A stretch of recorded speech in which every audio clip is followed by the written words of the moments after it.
청와대 특별감찰반 민간인 사찰 의혹을 규명하는 국회 운영위원회에 임종석 비서실장과 조국 민정수석이 출석했습니다. 여야는 시작부터 고성이 오가며 충돌했습니다. 국회를 무시해도 형이 공정하게 뭡니까 지금? 야당의 공세에 조국 수석은 자신이 민간 사찰을 했다면 즉시 파면돼야 한다고 말했습니다. 민간기업 인사에 청와대가 개입했다고 폭로한 신재민 전 기획재정부 사무관이 이번엔 전 정부의 부채를 늘리는 눈속임을 위해 4조 원 규모의 적자 국채를 추가 발행하라고 청와대가 압박했다고 주장했습니다. 기재부는 사실과 다르다며 반박했습니다. 주유 시간의 최저임금 계산에 포함하는 최저임금법 개정안이 국무회의를 통과했습니다. 재계는 즉각 반발했고 소상공인단체는 위헌이라며 헌법 소원을 청구했습니다. 술을 마셔도 무면허여도 차량 공유 서비스를 쉽게 이용할 수 있어 사고가 잇따르고 있습니다. 별다른 본인 인증 절차 없이 누구나 쉽게 카쉐어링을 이용할 수 있습니다. 공유 차량 상태를 점검해보니 크고 작은 문제들이 발견됐습니다. 소비자 탐사대가 취재했습니다. 무술년의 마지막 해가 졌습니다. 시민들은 보신각과 해돋이 명소 등에 모여 새해를 기다리고 있습니다. 사회, 문화, 스포츠 등 2018년의 대한민국을 돌아봅니다.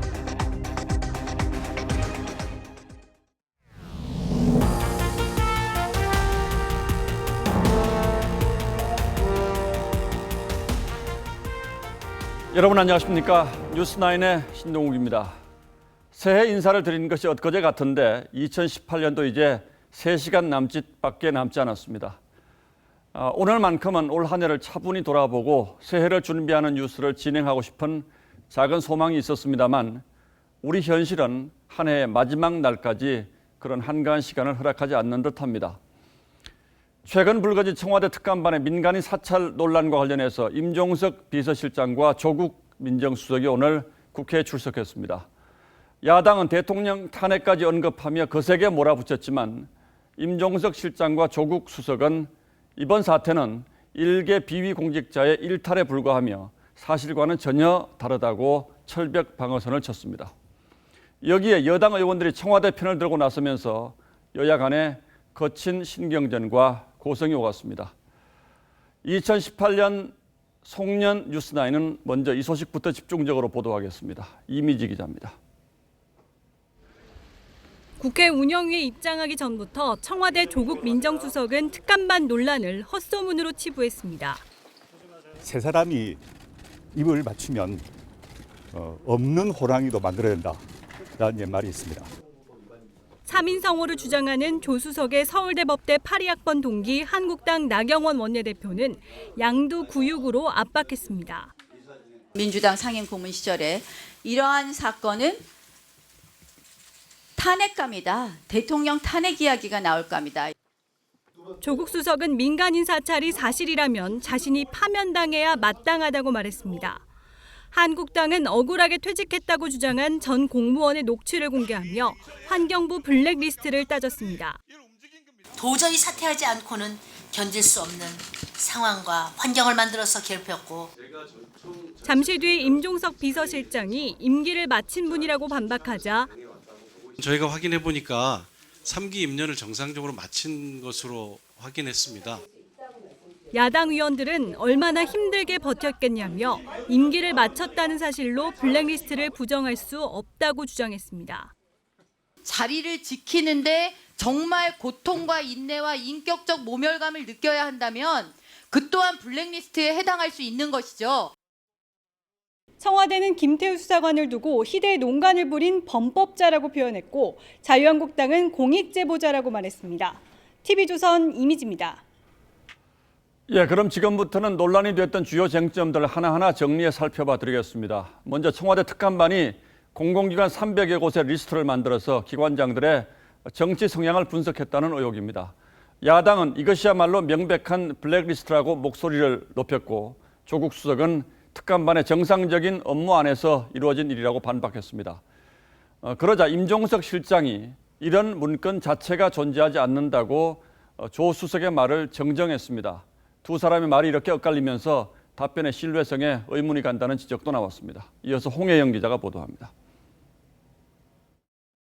공공기관 330곳 기관장의 정치 성향을 분석한 문건 작성을 두고 조국 민정수석은 정상적인 업무라고 설명했습니다. 일단 330개 문건은 그 당시에 특감반의 업무 대상입니다. 특감반의 업무 대상의 공공 업무 대상이 어디까지인지를 확인하기 위해서 정상적 업무 범위 안에서 이루어진 것으로. 다만 당시에 직접 보고받은 적은 없다고 했습니다. 하지만 임종석 비서실장은 곧바로 그런 자료가 없다고 반박합니다. 네, 의원님 그런 그렇지 않습니다. 자료는 존재하지 않습니다. 감찰 자료를 제출하라고 추궁하자 내놓은 대답입니다. 오후 질의에서는 조 수석도 문건 존재를 알지 못한다고 했습니다. 제가 그런 문건이 없다고 한 것은 뭐냐면 이 330건 관련해서 저희가 지시하거나 보고하거나 이런 적이 없다는 것입니다. 자유한국당 나경원 원내대표는 답변 내용이 자꾸 바뀐다며 국정조사나 청문회를 열자고 요구했습니다. 제가 보니까 오늘 운영위는 업무 보고예요. 일반적인 상임위원회죠. 우리가 증인 선서도 받지 않습니다. 거짓말을 해도 처벌할 수도 없습니다. 앞서 청와대 특별감찰반원 출신인 김태우 전 수사관은 이인걸 전 특감반장의 지시로 공공기관 330곳의 기관장과 감사의 정보를 수집해 이른바 블랙리스트를 만들었다고 주장했습니다. TV조선 홍혜영입니다. 야당은 조국 민정수석이 부실한 인사검증으로 여러 명의 후보자가 중도 낙마했고 청문 보고서가 채택되지 못한 데 대해서도 책임을 져야 한다고 주장했습니다. 하지만 조 수석은 원칙에 벗어난 인사는 단 한 명도 없었다고 반박했는데 실제로 그런 건지 김미선 기자가 따져봤습니다. 자유한국당 전희경 의원은 국회의 인사청문 보고서 채택 없이 임명을 강행한 장관급 인사가 7명이라면서 조국 민정수석의 부실 인사검증을 지적했습니다. 임명 강행된 사람들의 무수한 숫자입니다. 자, 이 내용에 대해서 책임 통감하시죠? 조 수석은 인사배제 7대 원칙에 어긋나는 사람은 한 명도 없다고 반박했습니다. 7대 원칙에 배제되지 않습니다. 찾아보십시오. 찾아보십시오. 답변을 하시고요. 전 의원님 찾아보십시오. 7대 원칙은 청와대가 작년 11월 만든 인사 기준으로 위장전입, 음주운전, 병역 기피, 세금 탈루, 성범죄 등입니다. 조명래 환경부 장관은 세금 탈루 의혹을 받았습니다. 만 2살짜리 손주 있죠. 지금 정기예금 1,880만 원이 들어있던데 주택 청약도 매월 6만 원씩 들고. 예, 뭐 차비 같은 걸 주면 그런 걸 뭐 하는 것 차비를 같습니다. 그러나 처벌을 받아야 한다는 단서 조항 때문에 인사 배제 대상이 아닙니다. 유은혜 강경화 장관, 김상조 공정거래위원장은 위장전입을 했습니다. 17년 전의 일이고 제가 그 17년의 대부분은 외국에서 생활을 한 관계로 그 당시에 그 기억이 굉장히 흐립니다. 2005년 7월 이후 2번 이상이라는 단서 조항 때문에 역시 대상이 아닙니다. 문재인 정부의 인사배제 7대 원칙은 어겨지지 않았습니다. TV조선 김미선입니다. 유튜브 동영상을 통해서 민간기업 사장 선임에 청와대가 개입하고 무리한 국채 발행을 추진했다는 의혹을 폭로한 신재민 전 기재부 사무관을 둘러싼 논란도 뜨거웠습니다. 주요 장면을 윤우리 기자가 정리해서 있는 그대로 보여드리겠습니다. 국회 운영위를 시작하면서 민주당 원내대표인 홍영표 위원장은 회의 성격을 규정합니다.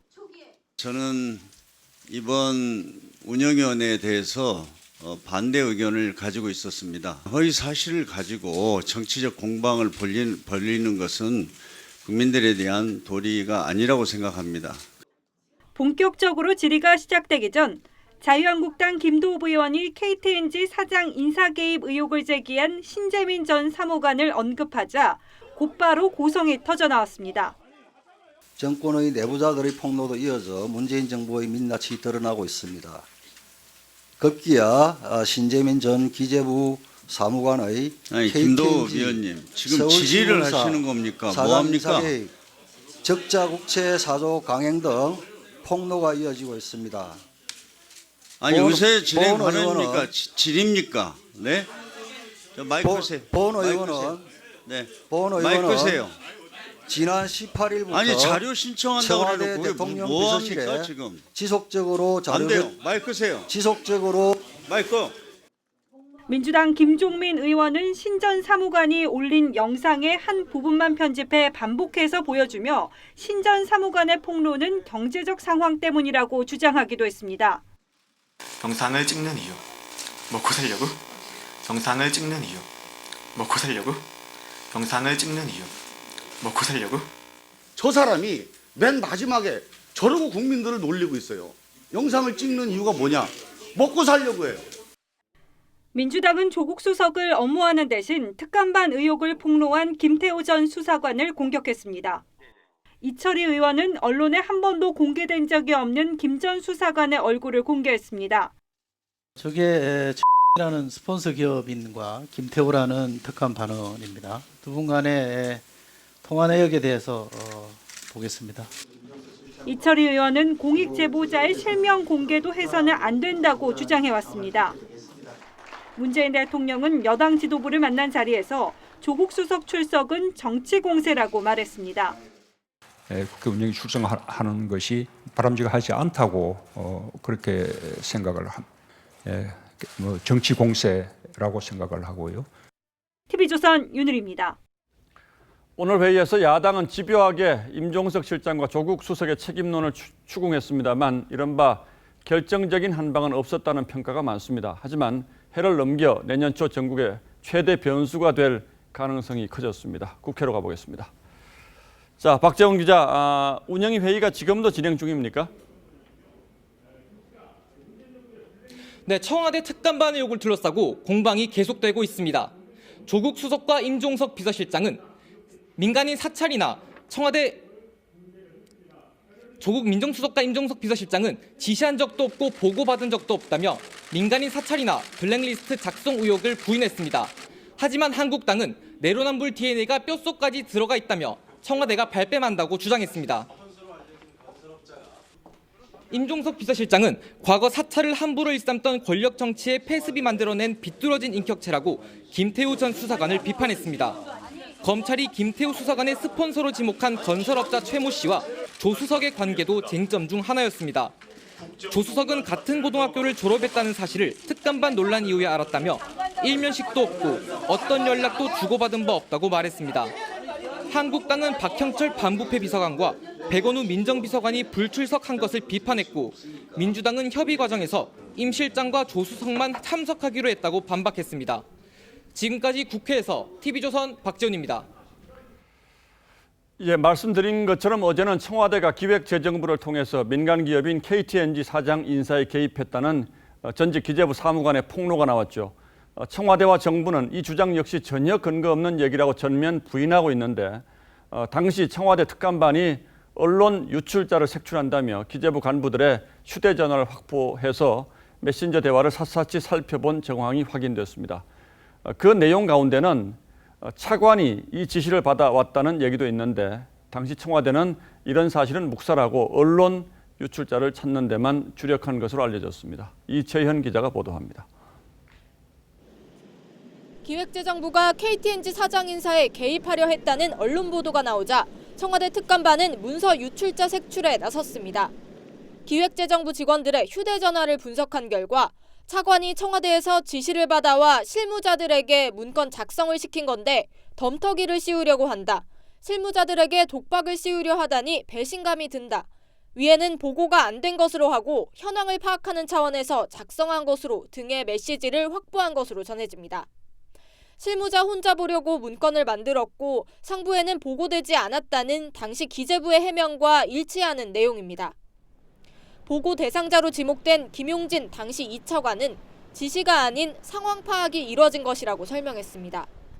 2월달에 굉장히 시끄러웠어요, 거기가. 그래서 저도 그거는 이게 KTNG 이게 도대체 뭔 소리냐라고 전화로 내가 물어봐요. 청와대 임종석 비서실장도 당시 KTNG 사장의 셀프 연임 논란이 있었다며 알아볼 수 있다고 말했습니다. 정부가 가지고 있는 지분을 활용해서 어떻게 제도적으로 투명한 견제장치를 만들까를 아예. 기획재정부는 신 전 사무관의 말이 왔다 갔다 한다며 정확한 사실에 기반하지 않는다고 반박했습니다. TV조선 이채연입니다. 청와대가 서울신문 사장 교체에 개입했다는 신재민 전 사무관의 주장에 대해서도 정부는 적법한 절차를 거쳐서 서울신문 사장을 교체했다고 반박했습니다. 서울신문은 기재부가 지분을 가장 많이 가지고 있기 때문에 마음만 먹는다면 얼마든지 사장을 교체할 수가 있고 개입의 경계가 불분명할 수도 있습니다. 하지만 이 문제는 언론의 독립성과도 관련이 있는 문제이기 때문에 분명한 진상규명이 필요해 보입니다. 정수양 기자입니다. 신재민 씨는 청와대가 기재부를 통해 서울신문 사장 교체 과정에 개입하려 했다고 주장했습니다. 제가 직접 들었습니다. 청와대에서 지시한 건 중에서 KTNG 사장 교체권은 잘 안 됐지만 서울신문 사장 교체권은 잘 해야 된다. 윤영찬 청와대 국민소통수석은 서울신문 전 사장은 임기를 마치고 후임 인사가 늦어져 임기 2개월을 넘겨 재직했다며 발언의 신뢰성을 의심하지 않을 수 없다고 했습니다. 고광원 서울신문 사장은 한겨레 신문 사장 출신으로 YTN 사장 공모에도 지원한 적이 있습니다. 고 사장은 사장 선임 과정에서 청와대 관계자로부터 공모 마감을 며칠 남겨두고 서울신문 사장직을 제안받았다며 급하게 경영계획서를 만들었다고 말해 낙하산 논란에 휘말리기도 했습니다. 서울신문은 주주로 구성된 사장추천위원회에서 사장 후보를 선정하면 주주총회를 거쳐 사장을 임명합니다. 서울신문의 최대 주주는 30.5%의 지분을 가진 기획재정부입니다. 정부는 해명 자료를 내고 서울신문 사장 선임권으로 청와대의 지시를 받은 바 없고 정부는 적법한 절차를 거쳐 의결권을 행사했다고 했습니다. TV조선 정수양입니다.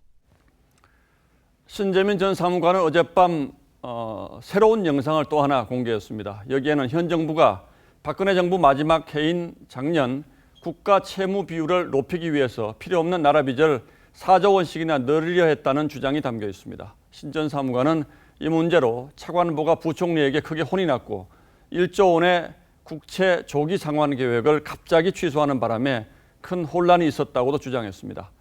이 역시 정부는 전혀 사실이 아니라고 반박하고 있습니다만 당시 상황에 대한 신 전 사무관의 설명이 워낙 생생하고 구체적이어서 앞으로 분명히 규명할 필요가 있는 주장인 것 같습니다. 김복은 기자가 보도합니다. 신재민 전 사무관의 폭로는 지난해 11월 당초 계획과 달리 기획재정부가 국고채 매입 계획을 취소한 속사정으로 시작합니다. 당시 세수가 크게 늘었기 때문에 여유가 있을 때 국고채를 되사두면 정부가 부담해야 할 이자 비용을 줄일 수 있다는 게 기재부 실무진의 판단이었습니다.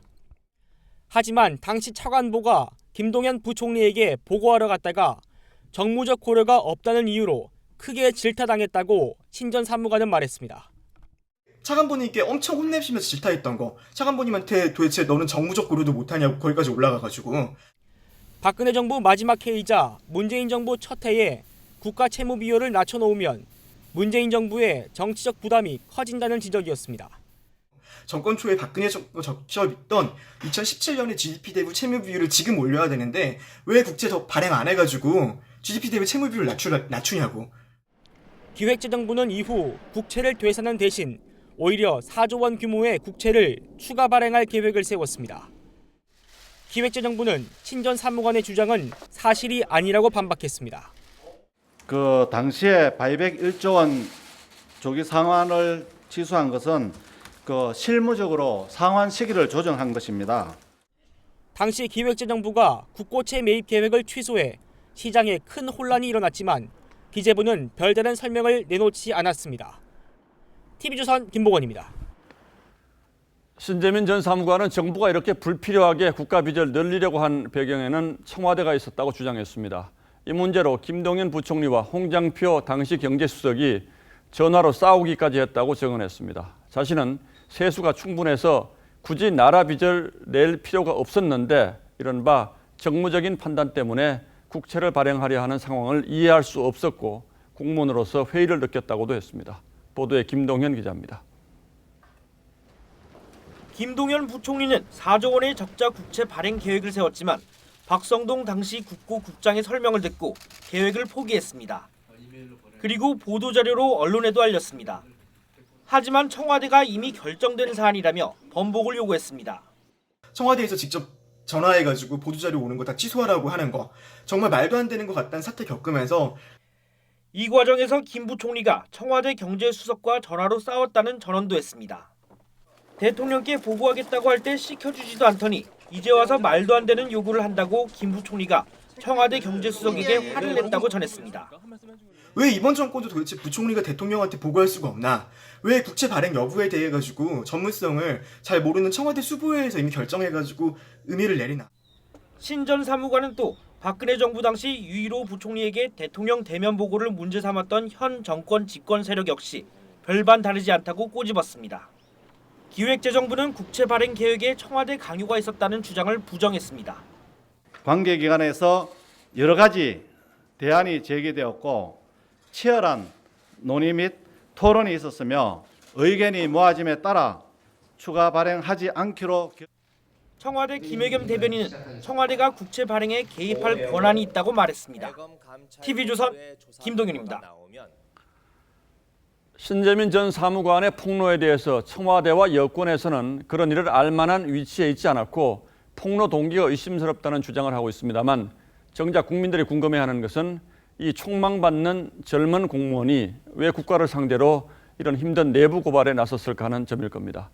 신 전 사무관은 영상과 한 동문 커뮤니티에 올린 글을 통해서 본인이 왜 공무원을 그만두게 되었는가 솔직한 심경을 밝혔습니다. 송병철 기자가 전하겠습니다. 서울 신림동의 한 고시학원. 신재민 전 기획재정부 사무관은 현직 시절인 지난 5월 이곳을 찾았습니다. 신 전 사무관이 정부의 KTNG 사장 개입 의혹 문건을 방송사에 제보한 시기입니다. 아니 한번 해보겠다고 하니까 그러면 한번 해보시라 했던 거고. 2달 뒤 신 전 사무관은 다른 학원과 강의 계약을 맺었습니다. 기재부 퇴직 시기입니다. 올해 7월 중순경에 계약을 한 번 맞고요. 4개월 동안 연락 두절에 대한 상태로 있었고요. 신 전 사무관은 2012년 행정고시에 합격한 뒤 재경직 지원자들이 선망하는 기획재정부에서 공무원 생활을 시작했습니다. 동료들은 그가 묵묵히 자기 일에 충실한 공무원이었다고 기억합니다. 자기 일을 열심히 하고 막 튄다거나 그런 건 아니었고. 하지만 그는 퇴직 5개월, 학원 강사로 첫 발을 딛기도 전에 청와대의 KTNG 인사, 국채 발행 등을 고발하고 나섰습니다. 신 전 사무관은 사회와 국가를 조금 더 좋게 만들고 싶다는 생각으로 보냈다면서 정권이 바뀌었어도 공무원 사회는 바뀌지 않았다고 사직 이유를 밝혔습니다. 촛불 시위를 나가기도 했고요. 적어도 그런 정부라면 적폐라고 스스로 말할 만한 일을 반복해서는 안 된다고 생각합니다. 그는 학원 강사로 성공하고 싶다며 부당한 업무 처리가 있을 때 또 다른 공무원이 용기를 낼 수 있기 때문이라고 그 이유를 밝혔습니다. TV조선 송병철입니다. 예, 이처럼 청와대 특감반 논란이 해를 넘기고 새로운 의혹들이 속출하면서 청와대 조기 개편설이 고개를 들고 있습니다. 임종석 대통령 비서실장과 조국 민정수석의 교체 가능성이 거론되고 있습니다. 청와대를 취재하는 신정훈 기자가 보도합니다. 문재인 대통령은 올해 마지막 수석 보좌관 회의에서 정권의 선의로 권력기관 운용을 개혁하는 것만으로는 한계가 있다며 초심을 강조했습니다. 처음 업무를 맡았을 때 열정과 조심스러움이 교차하는 그 날선 느낌처럼 초심을 지켜나가야 합니다. 청와대 직원 모두에게 중계된 회의에서 청와대는 국정을 총괄하는 곳이라며 스스로를 거울에 비춰보듯 살얼음판을 걷듯 자중자애해야 한다고 했습니다. 청와대 특감반 논란 이후 첫 관련 언급입니다. 청와대는 총선 출마자들의 사퇴와 맞물려 조만간 개편을 앞두고 있었습니다. 하지만 최근 특감반 논란에 이어 기획재정부 인사 개입 논란까지 불거지면서 청와대 개편 시기가 앞당겨질 수 있다는 관측이 나옵니다. 임종석 비서실장과 한병도 정무수석, 윤영찬 국민소통수석의 교체 가능성이 거론되는 가운데 조국 민정수석의 교체 여부도 주목받습니다. 다만 북한 김정은 위원장의 서울 답방 시기가 변수입니다. 청와대 관계자는 대통령 참모진 인사는 대통령의 고유 권한이라며 언급을 피했습니다. TV조선 신정훈입니다. 네, 최저임금법 시행령 개정안이 국무회의에서 통과했습니다. 새해부터는 최저임금이 올해보다 10% 인상돼 시급은 8,350원이 되고 논란이 됐던 주휴 시간도 최저임금 계산에 포함됩니다. 박지호 기자입니다. 당장 내일부터 시행되는 최저임금은 시간당 8,350원입니다. 지금까지의 시급 7,530원보다 10.9%가 오른 겁니다. 오늘 국무회의를 통과한 최저임금법 시행령 수정안도 내일부터 적용합니다. 최저임금을 계산할 때 주휴수당을 포함하는 내용입니다. 애초 정부는 지난주 국무회의에서 처리할 예정이었지만 경영계 부담 등에 대한 경론이 벌어져 한 주 연기했습니다. 현장의 목소리를 경청하고 필요하면 보완 대책을 마련해 시행해 주시기 바랍니다. 주휴수당은 주 15시간 이상을 근무한 노동자에게 일주일에 하루 이상의 휴일을 주면서 지급하는 수당입니다. 주 5일을 근무하면서 6일치 임금을 받는 셈입니다. 지금까지 한 달 174시간 근무 기준으로 최저임금을 계산했지만 앞으로는 한 달 209시간의 시간을 적용합니다. 이에 따라 사용자는 노동자에게 월 174만 5,150원 이상을 지급해야 최저임금을 지키게 됩니다. 정부는 다만 노사 합의로 정하는 약정 휴일은 최저임금 산정 기준에서 제외하기로 했습니다. 오늘 국무회의는 지난주에 이어 문재인 대통령이 주재하지 않았습니다. TV조선 박지호입니다. 소상공인을 비롯한 사측은 결국 올게 왔다는 반응입니다. 이번 개정안으로 범법자로 전락하거나 도산할 일만 남았다며 집단 행동도 예고했습니다. 박상현 기자입니다. 소상공인들이 헌법재판소 앞에 모였습니다. 이들은 주휴시간 포함으로 최저임금이 사실상 33%나 급증하게 된다며 생사의 기로에 놓였다고 주장했습니다. 이번 개정안 통과로 형사처벌을 받아야 하는 범법자가 되든지 사업을 지속해야 하는지를 심각하게 고민해야 하는 처지가 되었다. 소상공인연합회는 곧바로 헌재에 개정안이 위헌이라며 위헌명령 심사를 청구했습니다. 이들은 또 주휴수당 지급 거부 집단행동도 나서겠다고 밝혔습니다. 내년 2월엔 지난 8월과 같은 대규모 총궐기를 재현할 것도 예고했습니다. 다른 경제단체도 일제히 반발했습니다. 경총은 즉각 성명을 내고 기업의 어려운 경영 현실은 반영되지 못했고 기업의 경영 재원이 심각한 타격을 받게 됐다고 밝혔습니다. 정경련과 무역협회도 주휴수당 지급과 같은 불합리한 임금 체계를 재검토해야 한다고 주장했습니다. 정부가 아주 획기적인 정책 전환을 하지 않으면 상당히 고통스러운 해가 될 것으로 다 예상을 하고 있습니다.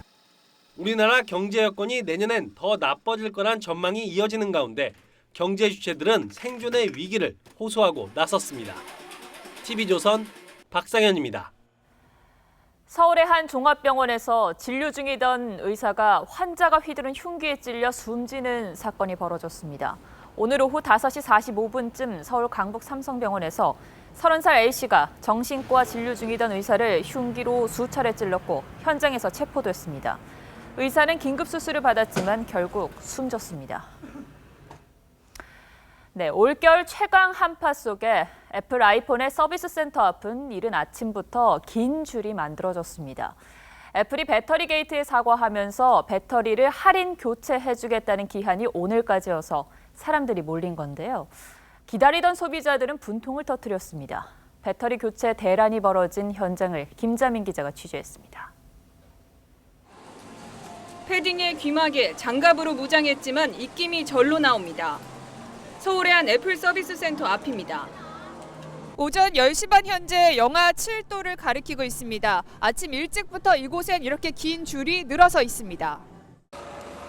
맨 앞에 선 시민은 11시에 개장하는데 그럼 2시간 전부터 나와서 지금 기다리고 계신 거예요? 추위 속에서? 2시간 넘게 기다린다고 들었어요. 일정 시기가 지난 아이폰 배터리 성능을 고의로 떨어뜨린 사실이 드러나자 애플은 기존 제품 배터리를 25,000원 저렴하게 교체해주기로 했습니다. 하지만 기간은 오늘까지 딱 1년뿐이었습니다. 오늘까지만 이게 할인을 받을 수가 있거든요. 되게 저렴하게. 그래서 어떻게 해서든 빨리 오늘 이거 표 받으려고 일찍 나오고. 국내 제조사에 비해 가뜩이나 서비스 센터와 인력이 크게 부족해 소비자들은 아침 일찍부터 줄을 서지 않으면 배터리 교체를 받을 수 없는 상황입니다. 인터넷 방문 예약은 일찌감치 마감됐습니다.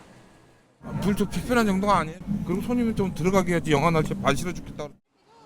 터무니없는 가격의 AS 정책으로 소비자를 분통 터지게 했던 애플. 올겨울 최강 한파에 또 한 번 소비자를 울렸습니다. TV조선 김자민입니다.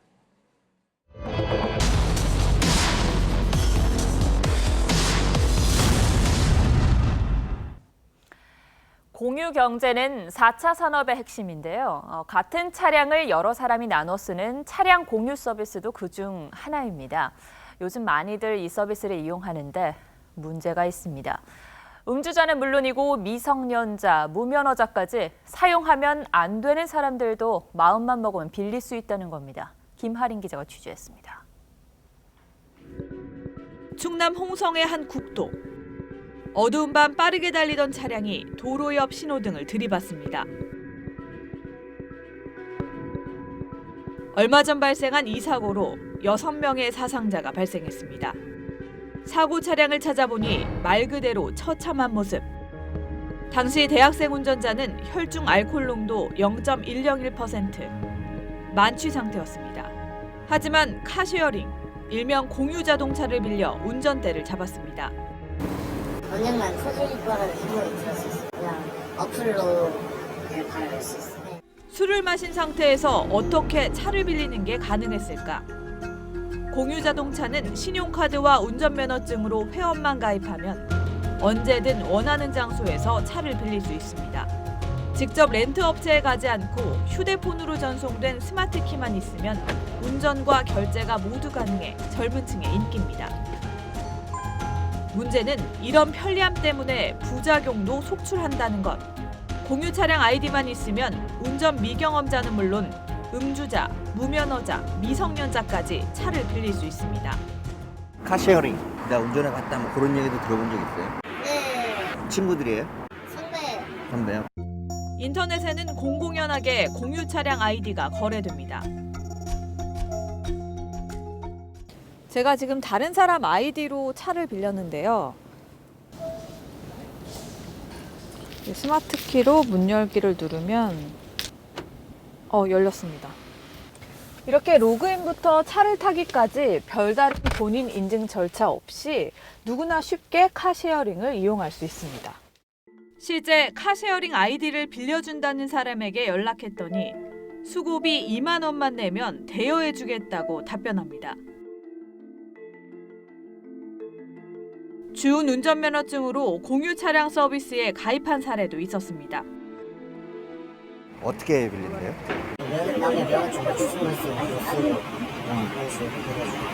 또 다른 문제는 안전성. 누구나 이용하고 아무 곳에나 반납하다 보니 차량 안전 상태를 우려하는 목소리도 나옵니다. 불안할 때도 있어요. 이제 외관이 너무 흠집 많이 파손되거나 이제 경고등이 떼게 되면 전화를 해서 다른 차로 빌려서 타든가 그런 점으로 해결을 하는데 실제 공유 차량 상태가 어떤지 무작위로 카쉐어링 차량 3대를 점검해 봤더니 엔진이 이렇게 지저분하면 관리가 잘 안 된 차예요. 전기 장치가 다 있는데 그렇죠? 전기장 먼지가 자동차다는 거예요. 먼지가 이렇게 있다는 건 자동차 고장 확률이 그만큼 많이 발생할 수 있다 이렇게 되고요. 제작진이 빌린 차량에선 모두 부동액 부족과 비상공구미비 등 크고 작은 문제가 발견됐습니다. 지난해 한국소비자원이 국내 주요 카쉐어링 업체 4곳에서 차량 30대를 점검했더니 이 중 7대, 약 23%가 전조등 파손 등 안전성에 문제가 있는 것으로 드러났습니다. 공유 차량 대물 교통사고 발생 건수는 연평균 1.49건으로 개인용 차량 0.13건보다 11배 많고 기존 렌터카보다도 6배 많습니다. 일단 타이어에 대해서 공기가 제대로 있는지를 확인을 좀 해봐야 되겠고요. 이 냉각수라든지 엔진오일 같은 거 기본적인 사항에 대해서는 본인이 좀 점검을 하고 공유 차량 서비스 가입자는 2014년 102만 명에서 2017년 480만 명으로 매년 100만 명가량 급증하는 상황. 계정당 한 대의 기기를 이렇게 등록을 해놓으면 그 기기로만 로그인이 가능하도록 개선이 된다는. 이제 알코올 장치라든가 이런 부분을 도입해야 되는 부분도 검토를 하고 있는 부분입니다. 안전한 공유 차량 문화 정착을 위해선 사용자 인증 강화와 철저한 차량 정비가 선행돼야 한다고 전문가들은 지적합니다. 소비자 탐사대였습니다. 예, 다음 뉴스입니다. 서울의 한 여대에서 새로운 총장을 뽑았습니다. 그런데 선거 결과가 나온 지 벌써 20일이 됐는데 이사회가 총장 선임을 미루고 있습니다. 학생들은 당선자의 사퇴를 요구하고 있습니다. 백연상 기자가 그 이유를 취재했습니다. 학생들이 중앙 잔디밭에 빈 음료캔을 쌓았습니다. 2% 트리로 불리는 이 조형물은 이달 치러진 총장 선거에서 학생 투표자의 2% 지지에 그친 A 교수가 1등을 차지한 것에 반발하는 의미로 세워졌습니다. 반발은 A 교수가 총장 후보로 나서면서부터 시작됐습니다. 미투 의혹이 불거지며 소문이 확산된 겁니다. 성추행 관련된 일이 있다 이런 얘기도 들어봤고 약간 여론이 좀 그래요, 학생들 사이에서. 학내에서 해당 후보자에 대한 미투 논란이 커지면서 이사회는 선거가 끝난 뒤에도 총장 선출을 미루고 있습니다. 학교 인터넷 게시판에는 사퇴 요구가 들끓습니다.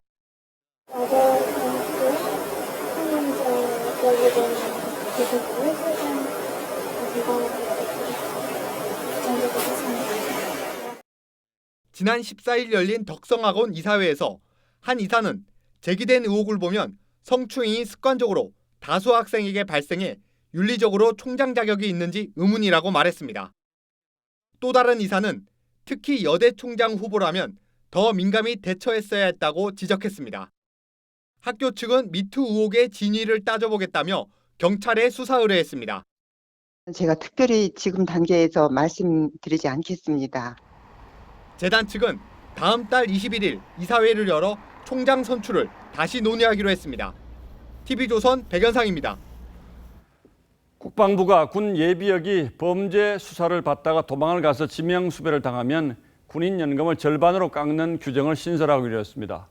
물론 그 취지만 보면 이해가 되는 부분이 있습니다만 법적인 문제까지 잘 따져 들어가 보면 마냥 고개를 끄덕일 일은 아닌 것 같습니다. 무엇보다 무죄 추정의 원칙, 그러니까 재판이 완전히 끝날 때까지는 무죄로 본다는 원칙에 맞지 않고 공무원 연금법에도 이런 규정이 없어서 형평성에 어긋난다는 지적도 있습니다. 보도에 안영영 기자입니다. 미국에 체류 중인 조현천 전 기무사령관은 기무사 개헌 문건 수사에 응하지 않고 행방이 묘연한 상황입니다. 하지만 군인연금은 매달 400여만 원씩 꼬박꼬박 받고 있습니다. 현재까지 귀국을 하지 않고 있습니다. 따라서 조현천 전 기무사령관에 대해서는 기소 중지 처분을 하였고 국방부는 사실상 조 전 사령관을 겨냥해 연금 지급을 유보하는 시행령 개정안을 입법 예고했습니다. 재직 당시 문제로 금고 이상의 형을 받을 수 있는 군 예비역이 도주나 소재 불명으로 지명 수배된 경우 군인 연금액 절반을 잡힐 때까지 지급하지 않기로 한 겁니다. 군인 연금이 도피 자금으로 악용되는 것을 막기 위한 조치라는 게 국방부의 설명입니다. 하지만 무죄 추정 원칙에 위배되고 형평성에도 어긋난다는 지적이 나옵니다. 공무원 연금법에는 이런 규정이 없기 때문입니다. 지금 군인연금이 처음으로 알고 있습니다. 시행령은 국무회의 의결을 거쳐 이르면 내년 초에 적용될 예정입니다. TV조선 안영영입니다. 이해찬 민주당 대표가 당 장애인 행사에서 부적절한 발언을 해서 여론의 문매를 맞고 있습니다. 결국 공식 사과를 하긴 했는데 이 대표의 말 실수는 이번이 처음은 아니죠. 그러더니 오늘은 또 지표상으로는 우리 경제 체질이 나아지고 있다고 말해서 민심과는 동떨어진 발언이라는 비판을 받았습니다. 이쯤 되니 여권에서조차 불안하다는 말이 나오고 있습니다. 12월 31일의 포커스는 이해찬의 입에 맞췄습니다. 조원이 다리는 100만 부짜리 다리. 몸매는 아들의 운동화를 야무지게 묶는 엄마. 장애를 안고 사는 아이가 두 발로 세상에 서는 게 엄마의 유일한 소원이지만 세상은 정글입니다. 미쳤나 봐. 그냥 가. 어? 우리 아이에게는 장애가 있어요. 우리 아이에게는 장애가 있어요. 지난 28일 열린 전국 장애인위원회 발대식. 이해찬 대표의 입에서 행사 취지에 걸맞지 않는 뜻밖의 발언이 나왔습니다. 신체 장애인보다도 더 한심한 사람들은 제가 말을 잘못했습니다. 말실수로 넘겼지만 장애인을 보는 시선이 그대로 드러나 버렸습니다. 이 정치권에서는 와서 말하는 거 보면은 저게 정상인가 싶을 정도로 그런 정신장애인들이 많이 있습니다. 그 사람들까지 우리가 포용하기는 좀 쉽지 않을까 그런 생각을 합니다. 정치권 인사들도 비난하면서 정신질환자에 대한 편견과 오해를 드러낸 이 대표에게 규탄이 쏟아졌습니다. 정신장애인들을 비정상이라 지칭하며 그들의 인격을 바닥으로 내동댕이 치는 막말을 파문이 커지자 이해찬 대표는 장애인 폄하 의도가 없었다고 사과했습니다. 장애인들에게 대단히 죄송하다는 말씀을 다시 사과를 드리겠습니다. 이 대표가 비정상적이라고 한 정신장애인들. 역사에는 어떤 인물들이 있을까요? 노벨 경제학상을 수상한 게임이론 창시자 존 내쉬는 정신분열이 평생 그를 따라다녔죠. 베토벤은 지독한 우울증 환자, 반 고흐는 자신의 귀를 자른 기행의 예술가였습니다. 이해찬 대표의 말이 문제된 건 처음이 아닙니다. 얼마 전에는 베트남 여성 발언으로 곤욕을 치렀죠. 한국에 있는 남자하고 결혼하는 베트남 여성들이 아주 많은데 다른 나라 여성들보다도 베트남 여성들을 제일 선호합니다. 정치권에서는 이 대표의 비하 발언이 유독 사회적 약자를 겨냥하는 것 아니냐는 지적도 나옵니다. 다음번 비하 대상은 누구일지 집권여당 대표의 비하 노트가 나올 지경입니다. 오늘 청와대 오찬에 참석해서는 내년 경제 전망에 대해서 경제 전문가들과 달리 장밋빛 전망을 내놨습니다. 우리 경제가 여러 가지 언론에서 비판을 많이 합니다만 그래도 지표상으로 본다면은 경제 체질이 좀 나아지고 있거든요. 민생 현장에서 국민들도 같은 생각일까요? 이어지는 설화로 논란의 중심에서는 이해찬 대표. 기회될 때마다 여당 장기 집권을 주장하는데 과연 그 선봉장이 될 수 있을까요? 뉴스나인 포커스였습니다.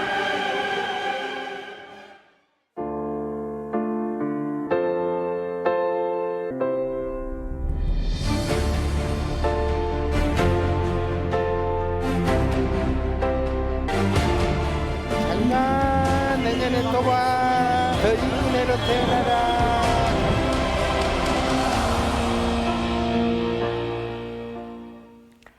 네, 2018년의 마지막 해가 저물었고 이제 올해는 2시간여밖에 남지 않았습니다.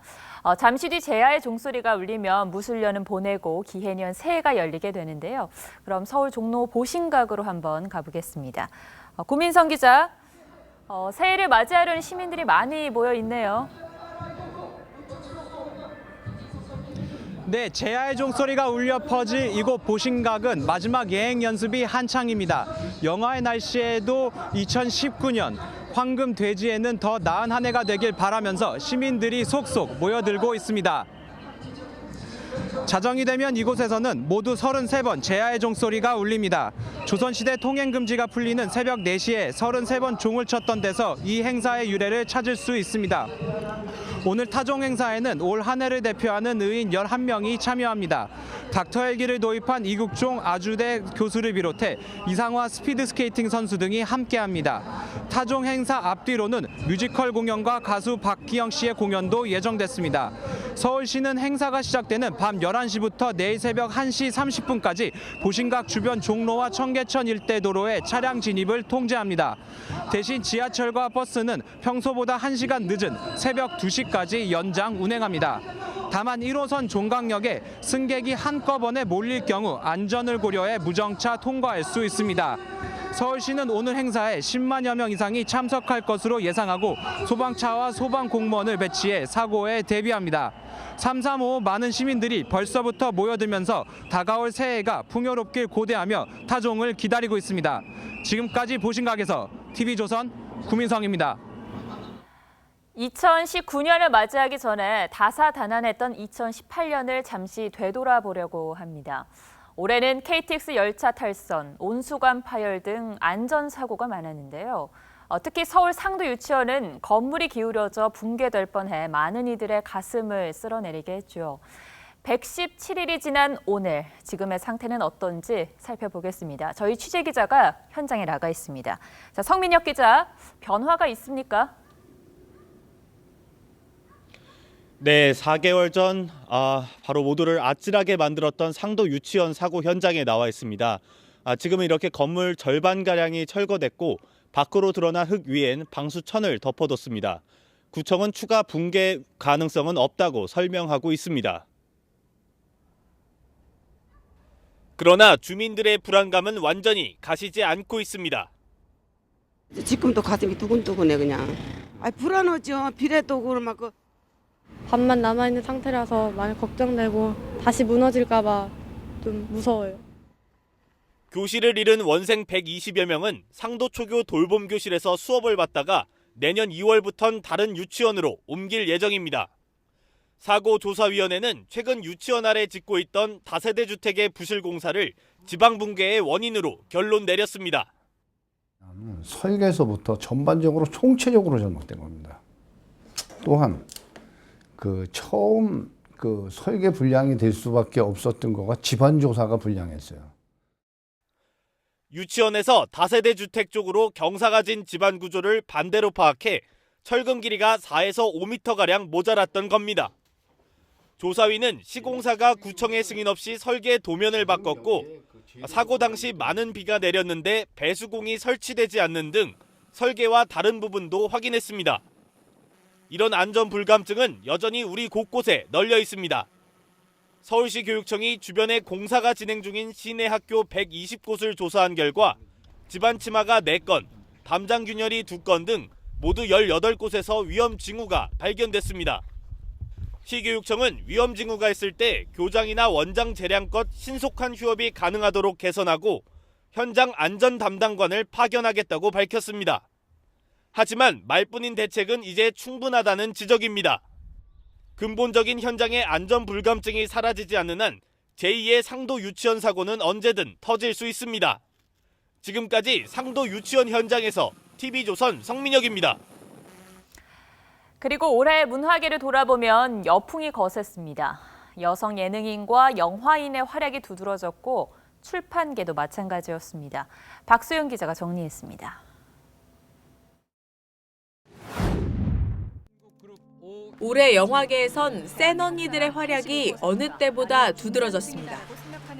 여성 배우들은 실무진을 진두지휘하며 경제 위기를 헤쳐나가는 리더로, 친구를 지키려 끝까지 범인을 쫓는 의리녀로 열연했습니다. 이런 스릴러는 처음 연기해 본 거라고 생각해요. 누군가가 나를 왜 도대체 이렇게 해야 하는지에 대해서 알아내야 하는, 여성 감독과 배우가 의기투합해 상처 입은 이들의 연대를 이야기한 미스백은 각종 영화제에서 수상하며 화제를 낳았습니다.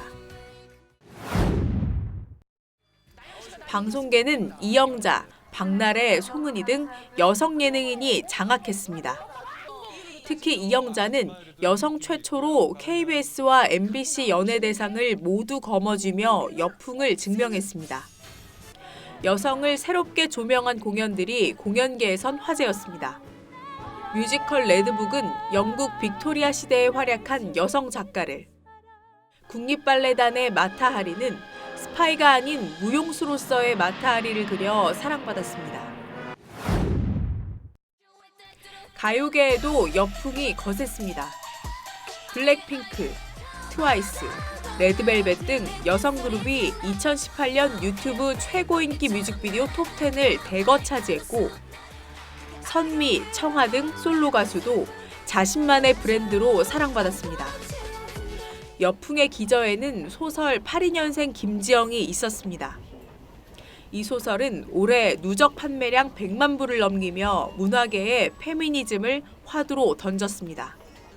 TV조선 박소영입니다.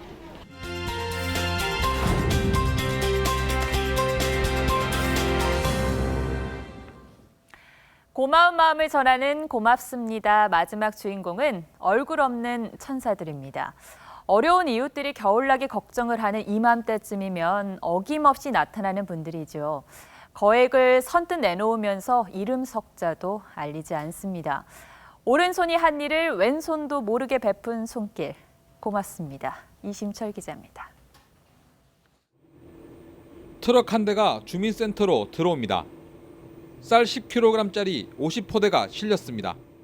택배 기사분이 무작정 와서 쌀 왔다고 그래 하길래 또 무슨 쌀이냐 싶어서 또 그분이 이렇게 또 보내주신 것 같다고. 지난 2009년부터 연말이면 누군가 쌀을 보냅니다.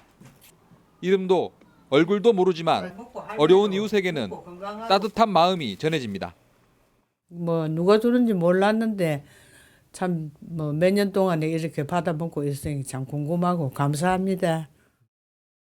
대구 수성구에는 키다리 아저씨가 있습니다. 지난 16년 동안 쌀 32,000포대, 라면 2,550박스를 기부했습니다. 세월이 흘러 기부자의 아들도 키다리 아저씨가 됐습니다. 아버님이 하던 거를 이제 물려받아서 하시는 거니까 지금은 자연스럽게 이렇게 당연히 해야 된다 이렇게 생각하시는 것 같았어요. 경남 합천에는 우체통 기부천사가 활약합니다. 4년째 매년 2~3차례 우체통에 돈 봉투를 넣습니다. 대구의 한 60대 기부자는 익명을 조건으로 해마다 1억 원짜리 수표를 건넵니다.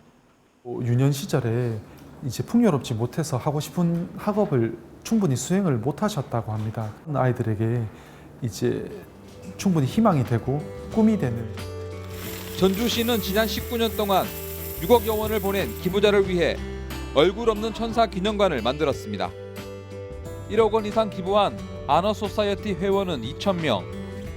이 가운데에도 익명으로 기부하는 얼굴 없는 천사는 231명에 이릅니다. TV조선 이심철입니다.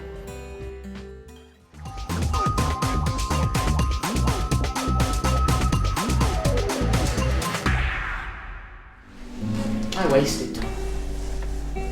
And now does time waste me?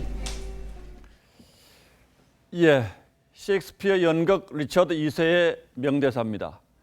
어렸을 적엔 오후 반나절도 영원히 끝나지 않을 것처럼 길었습니다. 동네를 쏘다니며 지치도록 놀다 어머니가 이름을 부르며 밥 먹으라고 외칠 때까지도 해가 떨어지지 않을 때가 많았죠. 하지만 나이가 들면 몇 년의 시간도 오후 반나절처럼 순식간으로 느껴질 때가 많습니다. 10살 때 시속 10km로 가던 세월이 50살에는 시속 50km로 간다는 말이 우스개가 아닙니다. 과학자들은 뇌의 생체 시계가 나이가 들수록 느려지면서 상대적으로 세상이 빨리 돌아가는 것처럼 느낀다고 말합니다. 그렇게 또 한 해가 쏜살같이 달아나고 있습니다. 새해 새 마음으로 살자고 다짐한 게 엊그제 같은데 또 다른 새해가 코앞에 다가왔습니다. 지난 한 해도 가족, 친구, 이웃 가슴에 얼마나 많은 못을 박았는지 헤아리기 힘듭니다. 낯뜨거운 실수와 실패들은 자기 가슴에도 자책의 못으로 날아와 박혀 있습니다. 시인이 아내와 함께 성당에서 고백 성사를 했습니다. 못자국이 유난히 많은 남편의 가슴을 아내는 못 본 척했죠. 그래서 남편은 더욱 부끄러웠습니다. 아직도 뽑아내지 못한 못 하나가 속 고개를 내밀었기 때문입니다. 부끄러워서 차마 뽑지 못한 못, 저마다 한두 개쯤은 가슴에 품고 있을 셈이 칩니다. 하지만 무근해와 새해 경기에 서면 좌절과 부정보다는 참회와 긍정의 마음이 솟기 마련입니다.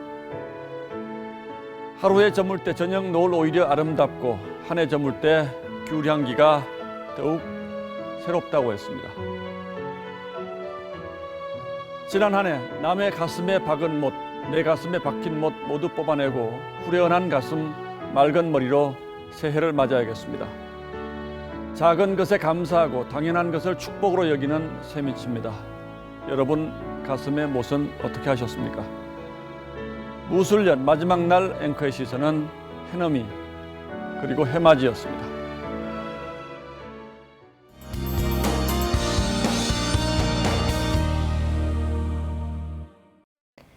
2019년 새해 첫날인 내일 전국에 강추위가 이어질 것으로 예상됩니다. 아침 기온 서울은 영하 8도로 출발하겠고요. 전국적으로 종일 체감 추위는 영하권에 머무르겠습니다. 이 새해를 맞아 해돋이 보러 가시는 분들 많으실 텐데요. 일출 시간 보시면요. 서울은 7시 47분, 울산은 7시 32분, 포항은 7시 33분에 새해 첫 해가 떠오르겠습니다. 해돋이 보러 가시는 분들은 보온에 각별히 신경 쓰시기 바랍니다. 내일 오전 중서부 지역은 대기 정체로 인해서 미세먼지 나쁨 단계가 전망되고요. 대부분 지역에 건조특보 발효 중인 가운데 바람이 강하게 불겠습니다. 불씨 단속 해주시기 바랍니다. 내일 낮 동안 호남 서해안과 제주에는 산발적으로 눈이 날리거나 빗방울이 예상됩니다. 목요일 낮부터 예년 수준의 겨울의 날씨를 되찾겠습니다. 기상정보였습니다. 예, 뉴스9을 사랑해주신 시청자 여러분, 올 한해 저희에게 보여주신 사랑과 관심에 정말 감사드립니다. TV조선 보도본부 기자들은 내년 역시 더 열심히 뛸 것이고 여러분의 기대에 어긋나지 않도록 최선을 다하겠다는 약속을 드리면서 2018년 12월 31일 뉴스9을 마치겠습니다. 2018년의 마지막 밤 좋은 꿈 꾸시고 새해에는 웃는 날이 더 많길 바랍니다. 시청해 주셔서 고맙습니다.